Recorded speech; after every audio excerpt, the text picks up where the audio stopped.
next Under the Lights. This is what high school football is all about. You need a coach to get you motivated for this game. You shouldn't step on that field. We go all access with two programs that just don't like one another. Bull down, 95th Street. The Trask Powell was lit for the Battle of Miami. Camping World Stadium hosted an instant classic. But man, 25 years. Yo, listen. RPI for Dummies. Josh Wilson joins us to tell us what to expect this week. Friday Night Lights, baby. Ain't nothing like it. We got the best defense in day. Let's go.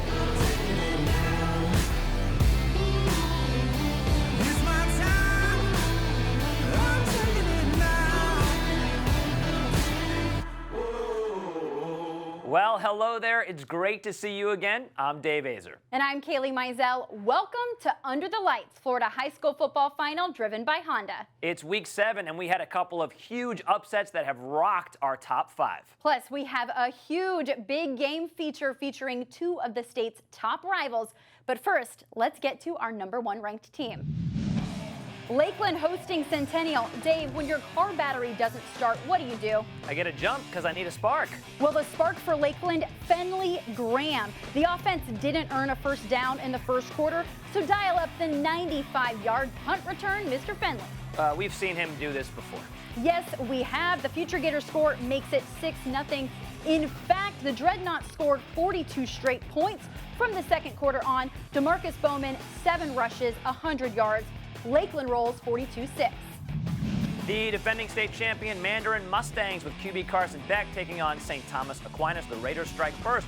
Anthony Hankerson with the touchdown run, 7-zip, St. Thomas. Now, Aquinas looking to add on, but a rare mistake leads to a scoop and a score from Mandarin's Jerome Jolly. 75 yards, and we're all, what, Kailey?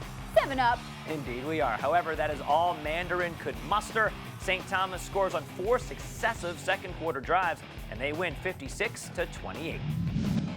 A packed house as #3 Columbia takes on Madison County. And this game deserved the eyes. Madison County giving Columbia a run for their money. But in the second half, the Tigers came out roaring, scoring 19 unanswered points to win 32-21 over Madison County.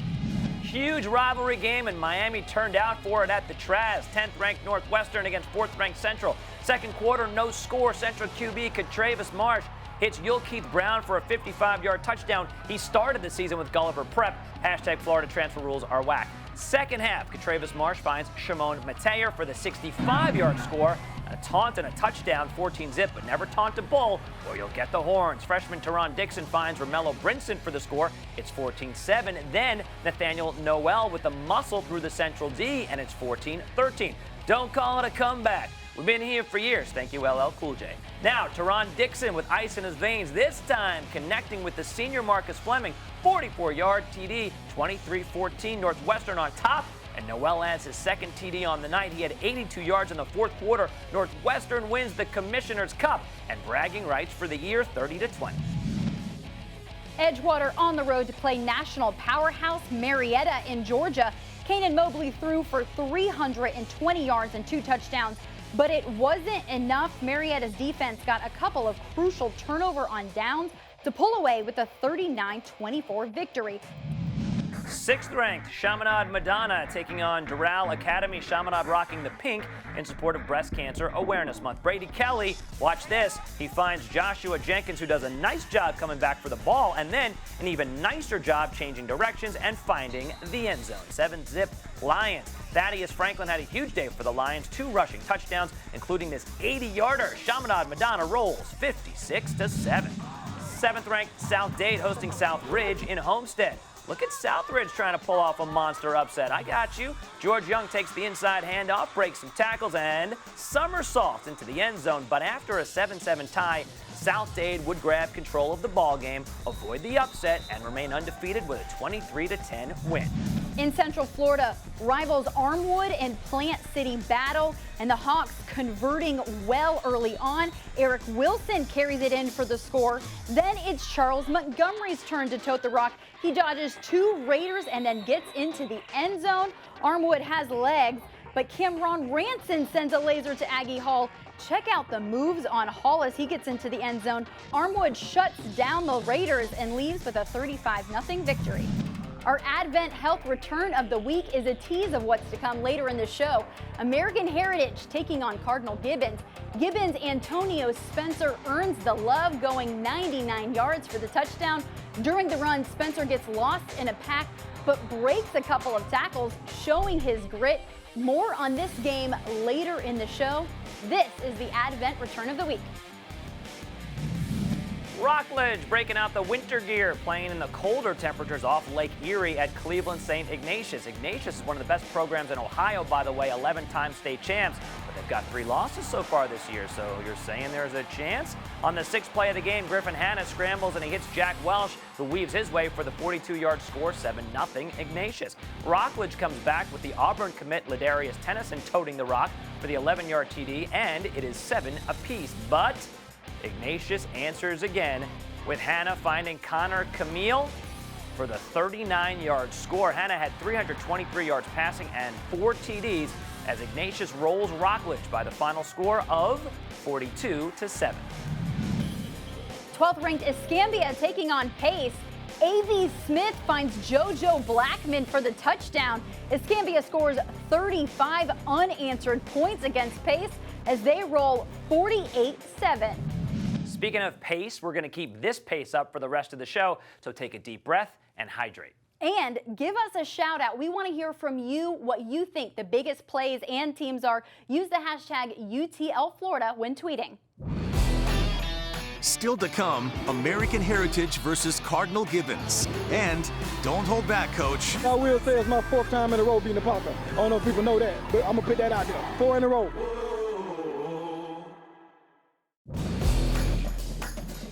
Under the Lights is driven by Honda. Visit your local Honda dealer today. By Advent Health. Our goal is to help you feel whole. And by the Florida Lottery. It's your ticket. Claim it.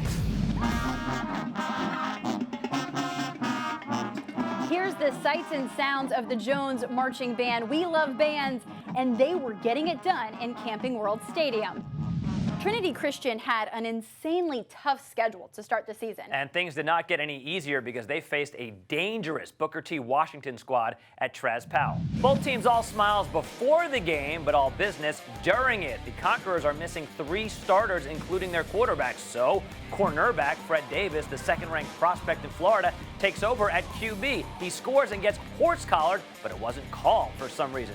Booker T. answers a handoff to Shamar Paul, and he runs right up the middle of the field. Nobody's going to bring him down. In fact, nobody's going to touch him. More Booker T and a dazzling offensive play. Watch this catch by Ja'Cory Brooks. One hand, that's all he needs. Tornadoes win 20-7. And the Orlando Health Catch of the Week, Ja'Cory Brooks' one-handed catch. He actually had 2 one-handed grabs in the game. Check him out, holding off the defender with one hand in the basket with the other.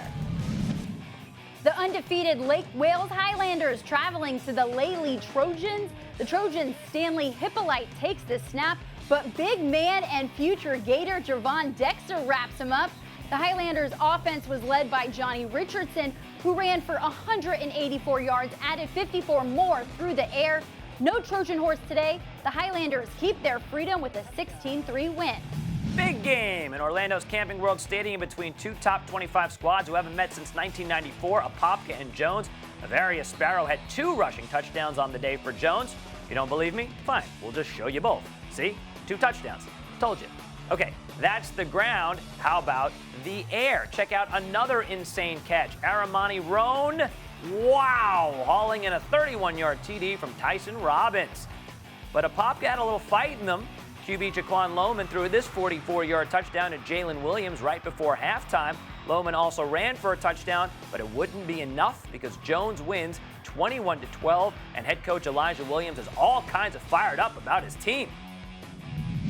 It's tough. We played a tough schedule.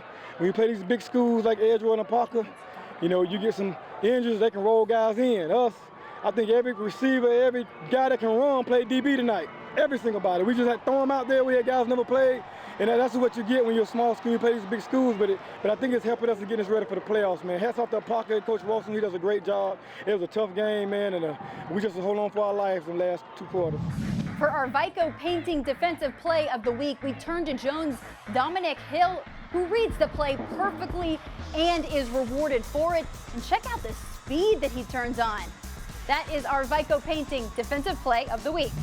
Bartram Trail versus Ponte Vedra in a great game. Chad Dodson finds Brandon Chim over the middle with 3.5 minutes to go, and the visiting Bears lead 23-13. Sharks come back. Mikey Stevens up the middle for the touchdown. It's 23-20. Then onside kick, and it works. Ponte Vedra recovers, and it sets up this. On 4th and 9, R.J. Glod rolls right and finds Aiden Lingenfelger right there. Sharks lead 27-23 with 70 seconds to go, and the fans are going nuts. Last chance for Bartram Trail. Dodson to Chim. It's a hook and lateral. A.J. Jones takes the pitch. He makes a great move, and he finds the end zone. 29-27 Bartram. 6-0 Lakewood hosting Sebring. A guy like Greg Spann II is never truly out of options. Why, you ask? Because the Spartans QB can always do this. 60 yards, and Spann makes it a 16-0 game. And this time he lets someone else do the work. Darrell Kelly powers through the blue streaks and is rewarded with wide open spaces down the sidelines. 30-0, Lakewood running away with it, literally. The final score, Lakewood rolls over Sebring 38-0. There's something so cool about watching a kickoff return for a touchdown. I never get tired of that. And if you never get tired of watching these highlights, make sure to visit utlflorida.com. Coming up, the big game won't disappoint you. And what to know about the RPI rankings.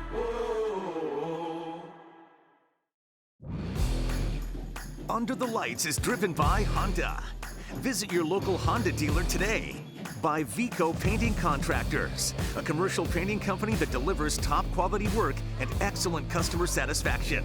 And by Orlando Health, a not-for-profit network of leading community hospital. Here's a look at the top 10 teams in the state after Week 7 as ranked by Josh Wilson from FloridaHSFootball.com. Edgewater falling a bit due to a loss, but not a deep slide. But in the top 5, some big moves coming from American Heritage and Miami Northwestern, both moving up 5 spots to 4 and 5 respectively. All right, so let's bring in the man himself, Josh Wilson. Josh, we love what you did with the top 5, some movers and shakers, Northwestern and Heritage. Talk to us about that. Well, look at both of these teams. Both got quality wins. American Heritage over Cardinal Gibbons and Miami Northwestern over Miami Central, both quality wins. I know some people are going to give me some questions of why I put a 2-loss team into the top 5, but again, if you look at their schedule, they deserve to be here, especially after the bounce back from 2 weeks ago when they lost on the road. This is a bounce back for them. It's necessary to put them back into the top 5.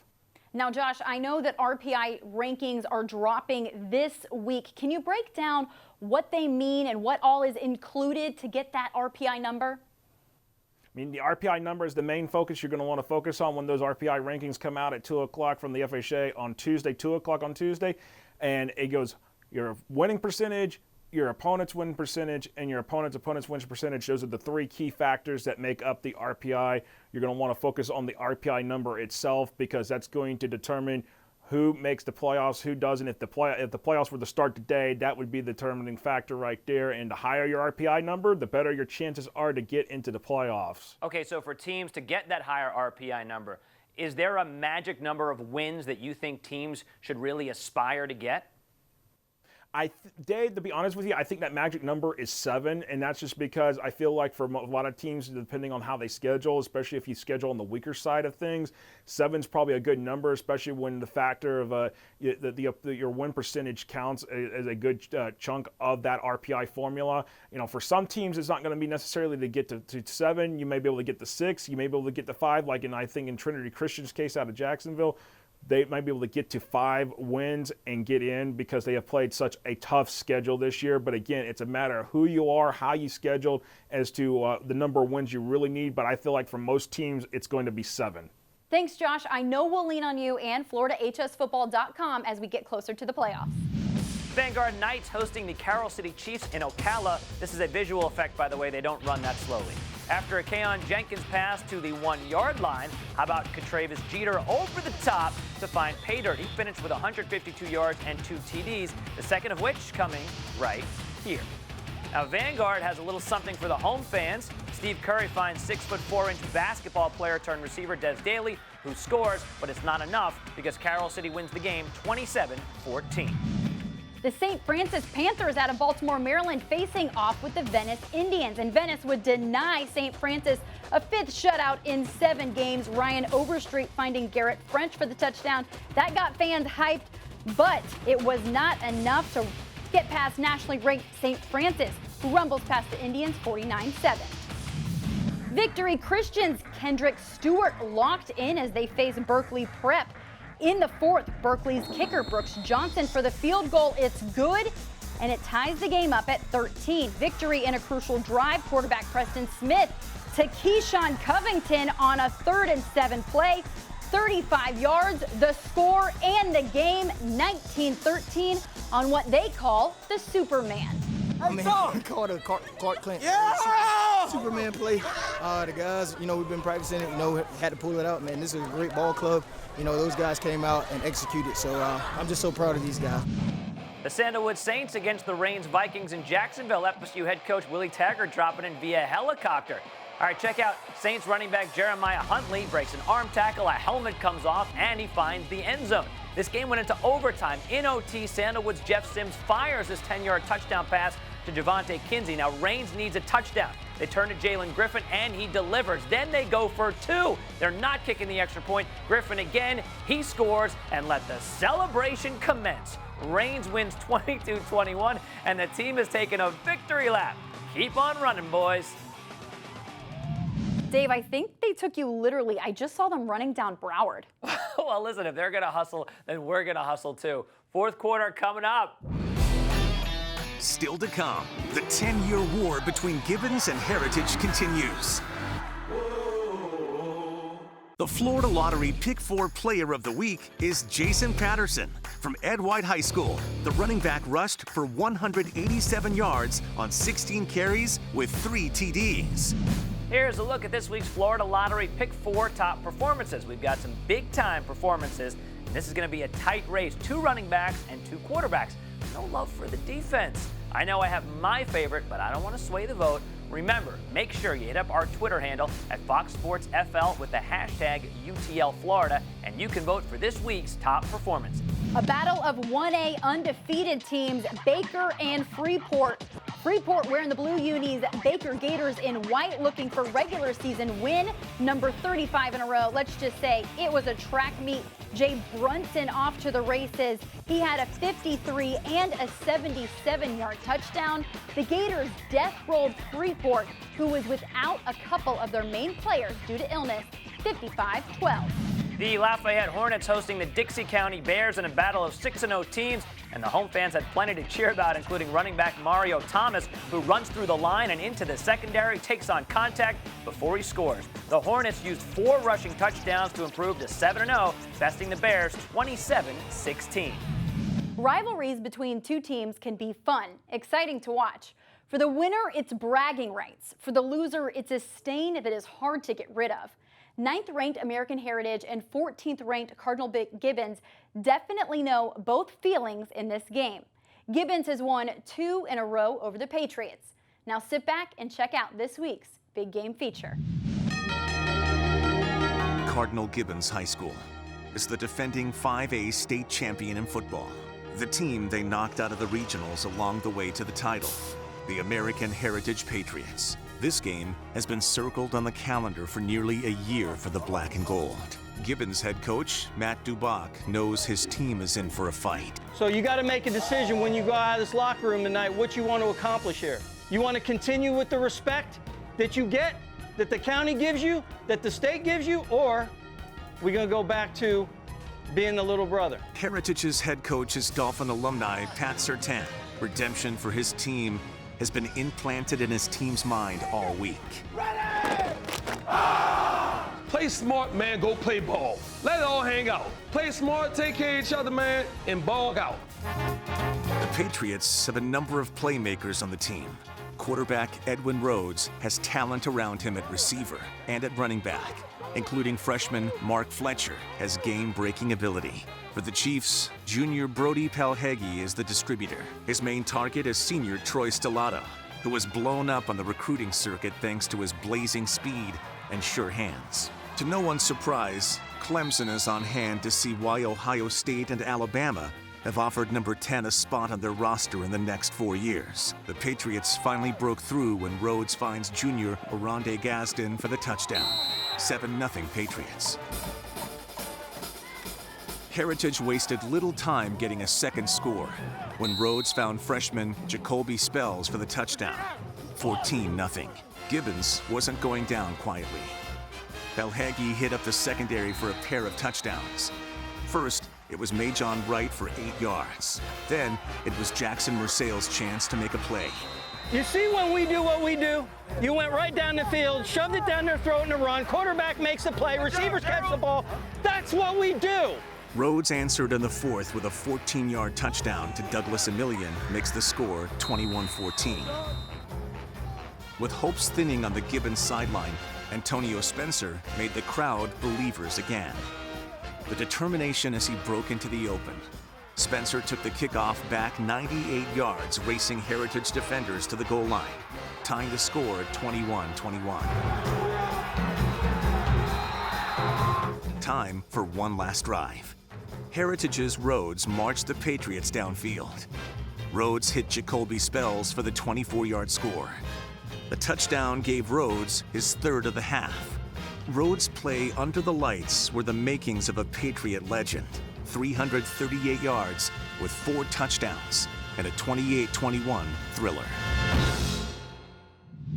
Time once again for helmet stickers, and thank you once again to Rydell for providing these great helmets. And I'm going first this time, and I'm giving my helmet sticker to Ponte Vedra's A.J. Jones. Dude has had multiple touchdowns in every game this season, including in this week's win against Bartram Trail, and his second touchdown was that gorgeous hook and lateral.